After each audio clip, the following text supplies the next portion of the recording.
Doutor, eu sou policial militar e sofri um acidente. Eu tenho direito a receber alguma parte daquele dinheiro do seguro ou não? Vocês não têm ideia de quantos policiais militares têm essa dúvida e simplesmente por se machucarem, de repente ralarem o joelho, de repente quebrarem um braço ou alguma coisa numa ocorrência, eles têm essa dúvida se eles têm direito a receber qualquer parcela, qualquer porcentagem do direito ao seguro. E quando eu sou contratado para verificar essa situação, eu vejo erro de ambas as partes, do policial militar que se acidentou e da administração. A Lei 14.984 de 2013, uma lei estadual aqui de São Paulo, ela determina quem teria direito a receber essa indenização, esse seguro como nós conhecemos na Polícia Militar. O que eu vou falar aqui se estende aos policiais militares, aos policiais civis e aos agentes penitenciários do Estado. Essa lei, que ela é regulamentada pelo Decreto 59532, também de 2013, ela determina, ela diz que o Estado pode indenizar o militar, ou os profissionais que eu acabei de mencionar, numa quantia de até R$200 mil em casos de morte e invalidez permanente, seja ela total ou parcial.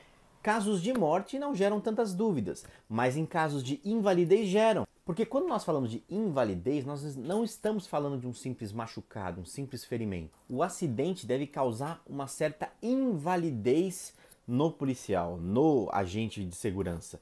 Nem que seja parcial, seja simplesmente uma porcentagem da sua mobilidade total, vamos assim dizer. Se o militar caiu de moto, quebrou o braço, ficou um tempo afastado, mas depois dessa apuração que deve ser feita, verificou que o braço dele voltou 100% ao normal, ele não tem direito nenhum a nenhum tipo de indenização do Estado. Agora, se ele caiu e quebrou o mindinho da mão, e depois do tratamento se verificou que o mindinho ficou com uma certa invalidez, nem que seja proporcional, ele nunca mais vai, por exemplo, estender direito, ele perdeu os sentimentos do dedo, e isso vai ser apurado por um profissional médico, evidentemente, o militar pode ter, decorrente dessa comprovação, uma certa porcentagem daquele valor total de R$200 mil.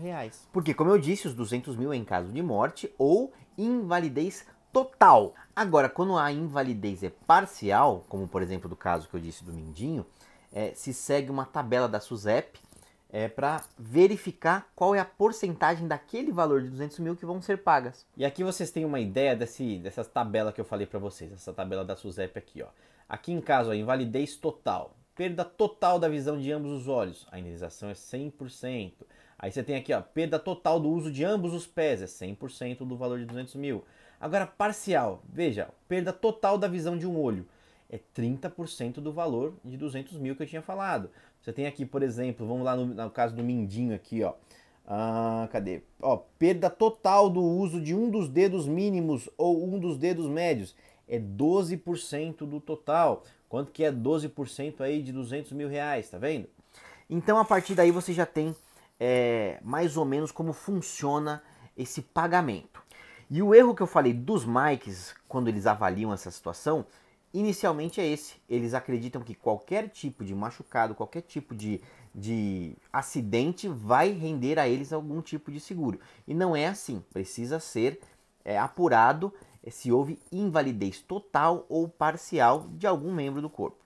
Esse é o erro dos Mikes. Agora, o erro da administração. O erro da administração muitas vezes é não fazer a apuração. Muitas vezes chega para mim casos em que o Mike ele realmente sofreu um acidente em serviço, ele teve uma perda parcial de algum membro do corpo, do movimento, do atributo de algum membro do corpo. Isso ficou caracterizado de repente num tratamento particular que o Mike fez. Na PM muitas vezes até ficou caracterizado, só que não foi feita a apuração e o encaminhamento ao órgão responsável para fazer esse pagamento. E o Mike fica sem receber nada. Eu vi casos até que o erro não foi nem da PM, foi da Secretaria de Segurança Pública, em que a PM fez a sindicância, fez a apuração preliminar, determinou que tinha o direito a pagamento, mandou para a Secretaria de Segurança Pública e não pagaram. Então todas essas situações são situações que cabe sim um advogado para dar uma olhada se você tem direito a receber esse dinheiro. Ah, doutor, mas é em qualquer caso, então se eu me machucar em casa com o dedinho, eu estou saindo para o trabalho, me machuquei em casa, caí, quebrei a perna, invalidou minha perna aí parcialmente, eu tenho direito a receber esse seguro? Aí é que tá, me acompanhem e eu vou mostrar para vocês quais são as situações que dão direito ao recebimento do seguro caso haja essa invalidez total, parcial ou a morte. Observe aqui, ó, o artigo 2º da lei. As medidas de que trata o artigo 1º dessa lei se restringirão à morte ou invalidez que ocorrerem em serviço, não há dúvida, no deslocamento do militar ou do servidor até o seu local de trabalho, o que a gente fala que é o itinere, em razão da função pública, ainda que o evento causador da morte ou invalidez se dê após a passagem do militar ou do servidor à inatividade. Olha que grande sacada aqui também, meu povo. Às vezes o militar já inativou e ele, agindo como policial militar, ele é baleado, ele tem uma perna amputada ou coisa do tipo, ele também tem direito ao seguro. Olha que sacada monumental. E outra situação que o Mike às vezes esquece, que em itinere, quando ele está indo para o trabalho ou está voltando do trabalho para casa, ainda que faça pequenas paradas, por exemplo, parou na padaria para comprar pão, não pode desviar muito da rota, do seu trajeto. Tem que caracterizar que ele estava realmente indo do serviço para casa ou da casa para o serviço. Se ele estiver nessa situação, ele também tem direito a essa indenização. E essa lei, ela determina também que seja feita uma apuração, a famosa apuração preliminar, pela administração, para se verificar se foram subsumidos todos esses fatos, todas essas exigências da lei, do decreto, para se fazer o pagamento. E outra importante exigência é que o militar ele não pode contribuir, ele não pode concorrer para o evento danoso de uma forma ilícita. Não pode haver uma conduta ilícita do policial. E ilícita, entenda-se, tanto ilícito penal quanto administrativo. E aí vem diversos casos. Por exemplo, o militar está indo da casa para o serviço, só que ficou comprovado num acidente de trânsito que ele tinha ingerido bebida alcoólica. É um ilícito administrativo e muitas vezes até penal. Se ficar comprovado isso, ele não recebe. Ah, o militar foi baleado em serviço, tudo bem, mas aí na apuração ficou nítido que ele estava sem colete. Não vai receber, ainda se morrer. E óbvio, né, eu não falei aqui, mas acho que fica na cabeça de cada um. Se o militar morrer, fica para os seus herdeiros esse valor do seguro, evidentemente. Sabe o caso muito grave que eu vi a respeito dessa situação, onde os policiais nitidamente eles não se dão conta dos riscos que eles correm ao desobedecer algumas normas dentro da instituição, como por exemplo colete, etc. Um policial militar, eu não me lembro ao certo se ele era da Rocão, da RPM, mas ele num acompanhamento ele veio a cair de moto e sabe o cinturão preto, o cinturão operacional preto? O coldre do cinturão ele veio a se mexer durante o acompanhamento e quando o Mike caiu ele acabou caindo com as costas bem em cima do coldre e o coldre fez com que quebrasse a base da coluna dele e ele ficou paraplégico. Este policial, ele não recebeu um centavo desse direito, desse dinheiro que ele tem direito. E vocês sabem por quê? Porque na apuração ficou comprovado que ele não utilizava as 4 presilhas que é obrigatório se utilizar. Por conta desta conduta ilícita administrativa, não cumprir o regulamento de uniformes, ficou caracterizado que ele concorreu para que esse evento fatídico na sua vida ocorresse. Porque ao menos em tese ficou constatado que se ele estivesse usando as presilhas, o coldre não estaria na posição que estava quando ele caiu e a coluna dele não teria sido quebrada. E isso tudo não é o trabalho do advogado, isso é o trabalho da perícia. Aí muitos vão falar assim, nossa, mas os oficiais são muito filha da puta, porque não arredondaram pro Mike, coloca lá que ele estava utilizando as presilhas.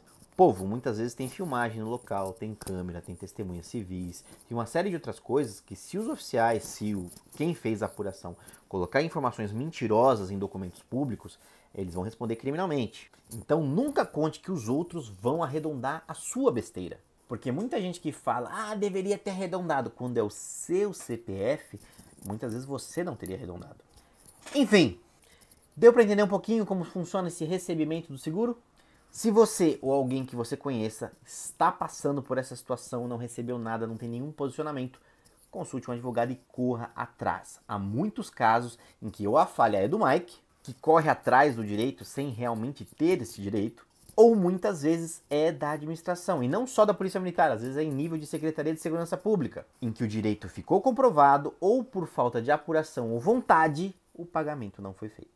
E antes que você fale, doutor, eu tenho direito, em 1997 eu caí de moto e eu quebrei o joelho, que nunca mais acharam meu joelho, eu tenho direito a receber? prescreve em 5 anos da data do fato, ou se foi apurado da negativa de pagamento, o direito para entrar com ação contra o Estado. Então, da data do fato, conte 5 anos. Ou se foi apurado em 4 anos, ficou lá constatado que ele não tem o direito ao pagamento desta negativa, 5 anos é a data de prescrição do fato.